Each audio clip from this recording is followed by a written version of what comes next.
Good evening, जोहार, नमस्कार। आपने देखना शुरू कर दिया है द बेबाक कौशलेंद्रा शो। सब राजी खुशी है ना?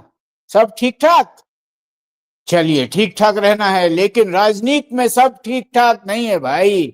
गड़बड़ है, गड़बड़ है, बहुत गड़बड़ है। थंबनेल देखिए, समझ में आ जाएगा। सियासत में, सूबे झारखंड की सियासत में गड़बड़ है। टूटने वाले हैं झारखंड कांग्रेस के विधायक।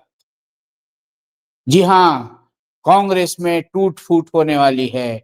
उग्र होने लगे आजसू के सिपाही और रिजवान की राह पर आजाद अंसारी।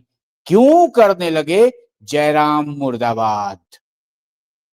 एकदम साथ ही साथ निशा भगत को भी मौत का खौफ सताने लगा है। उन्हें भी डर सताने लगा है। उन्हें भी लगने लगा है कि मिशनरियों के खिलाफ और कुर्मी को एसटी में शामिल किए जाने वाले आंदोलन के खिलाफ आक्रोश की अगुवाई उन्हें भारी पड़ सकती है। उनके खिलाफ साजिश रची जा रही।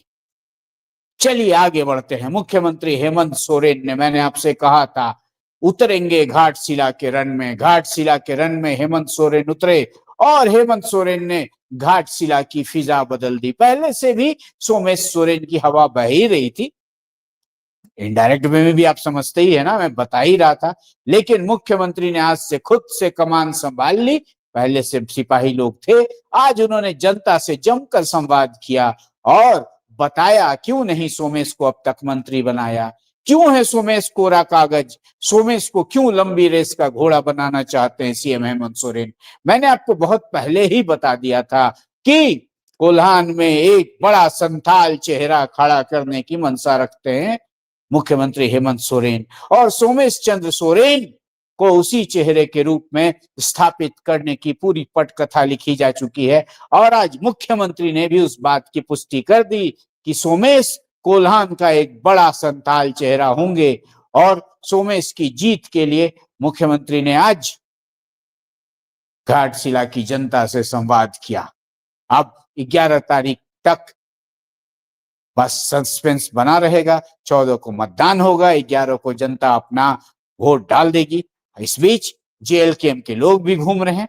जेएलकेएम के केंद्रीय वरीय उपाध्यक्ष, क्या नाम है उनका, वही देवेंद्र नाथ महतो, जो अभी थोड़े दिनों पहले गोतिया वाला झगड़ा में भी घाटशिला में उलझ गए थे। हालांकि बाद में उन्होंने एक चिट्ठी भेजी हमें कि देखिए, जिन लोगों ने आरोप लगाया था, जिस पात्र परिवार ने कि हम उस झंझट में पड़े हैं, उस पात्र परिवार ने फिर से लिख के दिया है एसडीओ को कि देवेंद्र नाथ महतो या जेएलकेएम का इससे कोई लेना देना नहीं है, ये पारिवारिक लड़ाई थी और हमें बेमतलब इसमें घसीटा गया है। और देवेंद्र नाथ महतो लगे हुए हैं रामदास मुर्मू के प्रचार में। तो ये तो अभी घाटशिला में प्रचार चल ही रहा है। कल मांझी जी, मंत्री, मुख्यमंत्री कहाँ के, उड़ीसा के, वो भी आके बाबूलाल सोरेन के पक्ष में करेंगे प्रचार।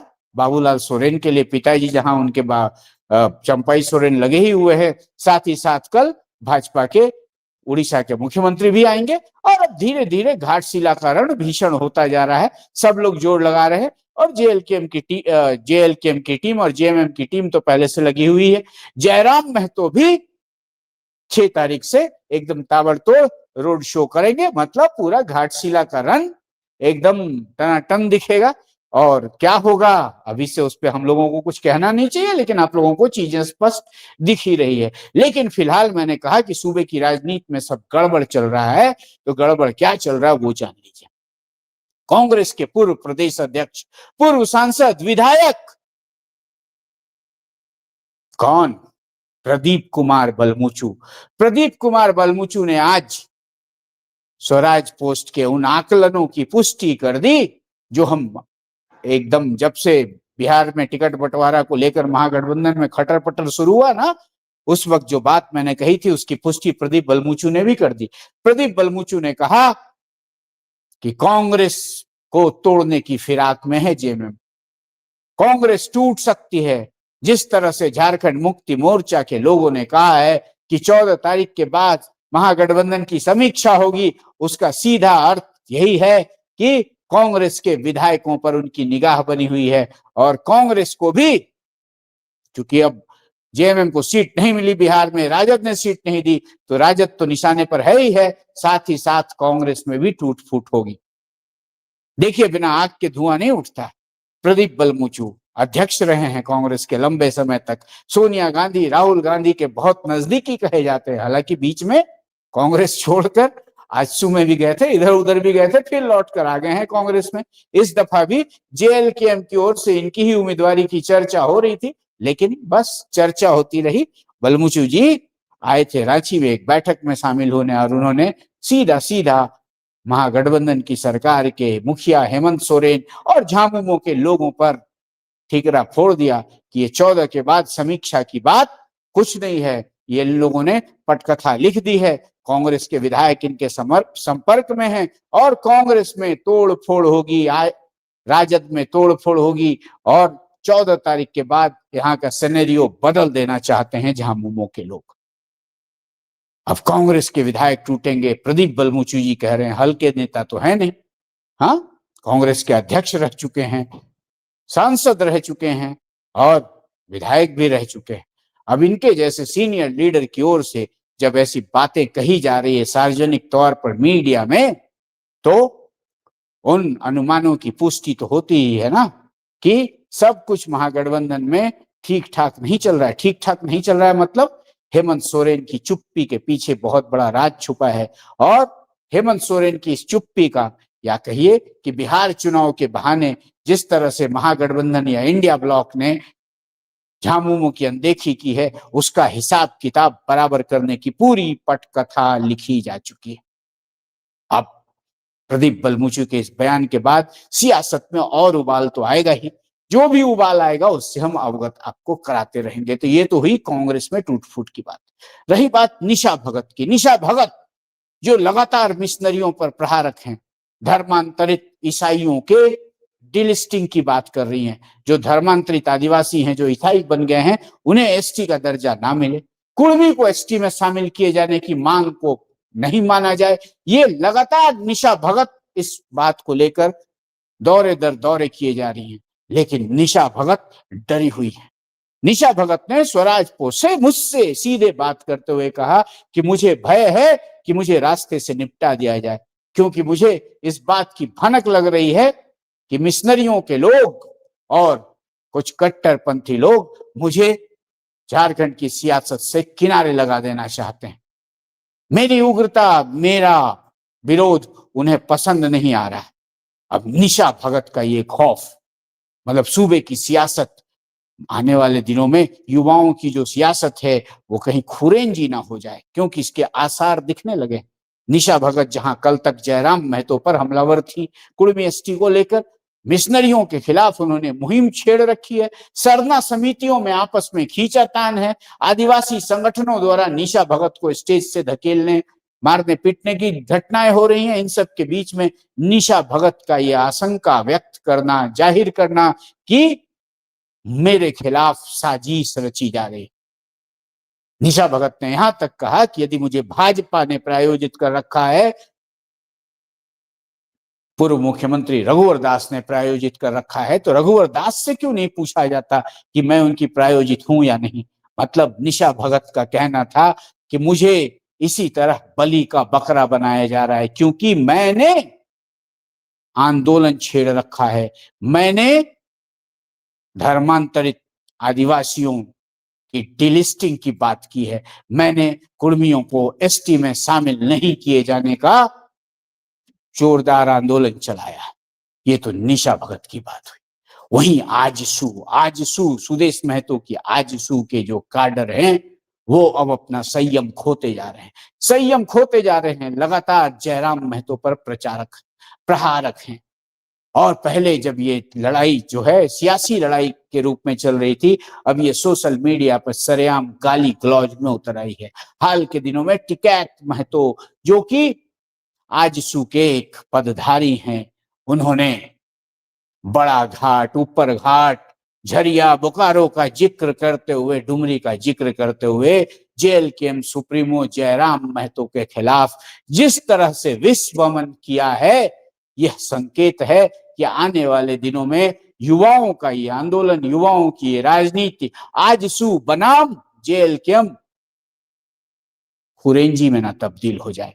मतलब प्रशासन को सतर्क रहने की जरूरत है, क्योंकि हाल के दिनों में जिस तरह से जयराम महतो ने एक के बाद एक कई सियासी चोट दिए हैं प्रतिद्वंदी आजसू को, उसी का परिणाम दिख रहा है कि अब आजसू के पदधारी भी जयराम महतो पर व्यक्तिगत हमले करने में उतारू हो गए हैं। और ये हमले अब मर्यादाओं की सीमा लांघने लगे हैं। जब मर्यादा लंघन होने लगे, मर्यादा उल्लंघन के बाद निश्चित रूपेण झगड़ा लड़ाई की नौबत आती है। अब ये हालात वैसे ही पहुंच रहे हैं। हाल के दिनों में, विगत दिनों में जिस तरह से बिहार महनार से लौटने के बाद जयराम महतो ने बंगाल के जयपुर में एक विशाल सभा की, ऐसी सभा जैसी सभा अब तक अजीत प्रसाद महतो या सुदेश महतो ने नहीं की होगी। जी हाँ, बंगाल में 26 में होने वाले हैं चुनाव, और जयराम महतो की पुरुलिया के पास जयपुर में जो सभा हुई वो किसी मुख्यमंत्री या प्रधानमंत्री या बड़े राजनेता की सभा से कम नहीं थी। जयराम महतो अकेले विधायक, जिनकी राजनीतिक यात्रा मात्र 1 साल की हुई है, उनके द्वारा की गई इस सभा के कई अनुमान लगाए जा रहे हैं। जयराम महतो ने उस सभा में आदिवासी कुर्मी समाज चलाने वाले अजीत प्रसाद महतो, आजसू सुप्रीमो सुदेश महतो व अन्य लोगों की जमकर सियासी खिंचाई की। उन्होंने उनकी पोल पट्टी खोलने में कोई गुरेज नहीं रखा। उन्होंने कुर्मी एसटी आंदोलन के नाम पर किस तरह से एक सियासी चक्रव्यूह रचा जा रहा था, पूरे चक्रव्यूह को जनता के सामने उजागर कर दिया और जनता का प्रतिसाद उन्हें मिला। इस बीच जो हमारे गुप्तेश्वर बाबा हैं, उनका कहना है कि आजसू और JLKM के बीच 26 में ही एक सेमीफाइनल जंगल महल बंगाल में ही खेल लिया जाएगा। 8-10 सीटें ऐसी हैं जहां आजसू की भी निगाहें लगी हैं और वहां JLKM भी इस दफा बंगाल में सत्तारूढ़ तृणमूल के साथ मिलकर आजसू की वहां भी फजीहत करने की तैयारी में है। जयराम महतो से लगातार बंगाल के नेताओं का संपर्क बना हुआ है। बंगाल खुफिया पुलिस के वरिष्ठ आला अधिकारी भी बोकारो और धनबाद तक आकर जयराम महतो से मुलाकात कर रहे हैं। मतलब कोई ना कोई सियासी खिचड़ी पक रही है। 29 तो देर है, झारखंड की कहानी तो बाद में लिखी जाएगी। इस बीच में बंगाल से, जंगल महल से कुछ 2 कुर्मी दिग्गजों, एक नए जयराम महतो, एक पुराने सुदेश महतो के बीच सियासी अखाड़ा जम रहा है। और इसी सियासी अखाड़े के बीच झारखंड में आजसू के लोग उग्र रूप धारण कर रहे हैं। और इन सब के बीच में जयराम महतो के साथ बतौर अल्पसंख्यक चेहरा जुड़े रहे रिजवान क्रांतिकारी, जो जयराम महतो को छोड़कर, बीच मझधार में छोड़कर झामुमो के साथ गए थे। उन्हें झामुमो में जाने का प्रसाद भी मिला था, लेकिन हाल के दिनों में ना तो उनकी झामुमो आला कमान से मुलाकात हो रही थी, ना ही कोई बात हो रही थी। 1 साल गुजर चुका था, नाना प्रकार की बातें हो रही थी कि रील और रियल की राजनीति में रिजवान फंस गए हैं, रिजवान चक्कर में आ गए हैं। लेकिन रिजवान की जान में जान आ गया टाइगर जगन्नाथ महतो के पिताजी के श्राद्ध कर्म में पहुंचे मुख्यमंत्री हेमंत सोरेन से रिजवान क्रांतिकारी ने बेबी देवी के मौजूदगी में मुलाकात की, बातें हुई और रिजवान क्रांतिकारी के मुताबिक मुख्यमंत्री ने उन्हें संयम रखने को कहा है और घाटशिला में प्रचार के लिए उतर जाने का आदेश दिया है। मतलब रिजवान क्रांतिकारी के JMM में समाहित होने, टिकने नहीं टिकने को लेकर जो शंकाएं आशंकाएं थी, वो फिलहाल विराम लेती दिख रही। रिजवान क्रांतिकारी बड़े दिनों से मुख्यमंत्री से, विधायक कल्पना सोरेन से मिलने की जुगत लगा रहे थे, लेकिन मुलाकात नहीं हो रही थी। लेकिन बेबी देवी के ससुर के श्राद्ध कर्म में उनकी मुलाकात CM से हो गई, तो इस मामले को विराम मिल गया। लेकिन रिजवान क्रांतिकारी की भांति ही आजाद अंसारी, जिन्हें रिजवान क्रांतिकारी की विदाई के बाद JLKM में अल्पसंख्यक मोर्चा के अध्यक्ष की जिम्मेवारी दी गई थी, उन्हें ड्रॉप करके धनबाद के दूसरे अंसारी जी को बिठा दिया गया। अब हसन अंसारी, अब आजाद अंसारी को हटा के जब हसन अंसारी को बना दिया गया तो आजाद अंसारी भी उग्र हो गए। आजाद अंसारी ने चिट्ठी पत्री लिखना शुरू कर दिया और अब जयराम के खिलाफ, जहां वो जिंदाबाद के नारे लगा रहे थे, अब जयराम मुर्दाबाद करने में जुटे हैं। मतलब अल्पसंख्यकों का मिजाज जयराम महतो भांप नहीं पा रहे हैं। अल्पसंख्यकों के साथ जयराम महतो का तालमेल नहीं बैठ पा रहा है। आजाद अंसारी जो रिजवान के बाद अल्पसंख्यक मोर्चा के प्रभार में थे, अध्यक्ष थे, उन्हें जयराम महतो ने हटा दिया तो वो अब बागी हो गए हैं और जयराम मुर्दाबाद कर रहे हैं। हालांकि इस मुद्दे पर जब मैंने जयराम महतो से बात की तो उन्होंने कहा कि मुझे महत्वाकांक्षियों का बोझ ढोना पड़ रहा है। अति महत्वाकांक्षा के शिकार लोग, जिन्हें दल में कायदे से सम्मान दिया जा रहा है, वो अति महत्वाकांक्षा में दल के ऊपर डिक्टेशन लादना चाह रहे हैं और वो डिक्टेशन जेएलकेएम में नहीं चलेगा। जेएलकेएम नीति सिद्धांतों से चलेगी। और आजाद अंसारी, जिन्हें केंद्रीय कमेटी में जगह दी जा रही थी, वो अब बागी तेवर अपनाकर खुद को रिजवान और संजय मेहता की राह पर ले जाना चाहते हैं, तो इससे जेएलकेएम को कोई फर्क नहीं पड़ता। ये तमाम हालात देखकर आप सूबे की सियासत को भांप सकते हैं। एक ही बात बार बार नहीं दोहरा रहा हूं, मैंने पहले भी आपको बताया कि 14 तारीख के बाद जब मतगणना होगी तो सूबे के सियासी कैनवास में बहुत सारे बदलाव आएंगे। हाँ, लेकिन आज दावे के साथ कह रहा हूं, फिर कह रहा हूं कि इस तरह की खबरें जब भी आए ना कि अब हेमंत सोरेन और उनकी झामुमो एनडीए के साथ जा रही है, तो सिरे से खारिज कर दीजिएगा कि किसी भी सूरत में ऐसा नहीं होने जा रहा है। ये मैं दावे के साथ, पुख्ता जानकारी के साथ बता रहा हूं। हेमंत सोरेन सरकार का चेहरा तो बदलेंगे, लेकिन वो चेहरा भगवा नहीं होगा। वो चेहरा हेमंत सोरेन का चेहरा होगा। हेमंत सोरेन नवीन पटनायक की राह चलते दिखेंगे आपको।